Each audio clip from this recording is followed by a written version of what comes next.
ঘুম থেকে উঠে ভাবতে ভাবতে সময় চলে যায় কি রান্না করব। তো আমি আজকে রান্না করার জন্য এখানে কিছুটা আদা রসুন বেটে নিচ্ছি। এখন এখানে আমার আদা রসুনগুলো বাটা শেষ, কিছুটা জিরা বেটে নেব।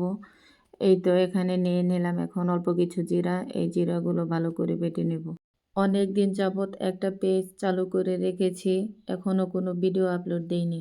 ভাবতেছি কিভাবে ভিডিও ছাড়লে ভালো হবে, কিভাবে ভয়েস দিলে ভালো হবে, এখন পর্যন্ত একটা ভিডিও দিতে পারলাম না। আর ভিডিও ছেড়েই বা কী হবে, নতুনদের পাশে কেউ থাকতে চায় না, সবাই পুরাতনের পিছনে দৌড়ায়। আমরা সবাই এসেছি এখানে কাজ করার জন্য, মিলেমিশে যদি সবাই কাজ না করি তাহলে সফল হব কিভাবে। আমরা নতুনরা মনে করি নতুনদের পিছে না থেকে পুরাতনের পিছনে দৌড়াই। পুরাতনরা কিন্তু আসলেই আমাদের কমেন্টগুলো দেখে না, কমেন্টের রিপ্লাই দেয় না। এগুলো হয়তো আমরা বুঝি না, তাই ওদের পাশে থেকে ওদের ভিডিও লাইক করি, কমেন্ট করি, শেয়ার করি।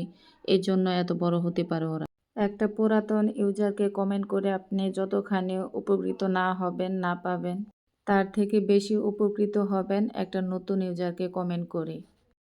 তো এখানে কথা বলতে বলতে আমি মশলাগুলো দিয়ে এখানে কষিয়ে নিচ্ছি। তো আপনাদের সাথে কথা বলতে বলতে এদিকে আমার রান্নাটাও প্রায় শেষের দিকে। তো মশলা কষিয়ে হালকা একটু পানি দিয়ে এখন একে একে ডিমগুলো দিয়ে দিচ্ছি। তো এই তো আমার ডিম দেওয়া শেষ, এখন ঢাকনা দিয়ে ডেকে একটু জাল করে নেব। তো আমার রান্না শেষ হয়ে গেল। আল্লাহ হাফেজ, ভালো থাকবেন সবাই।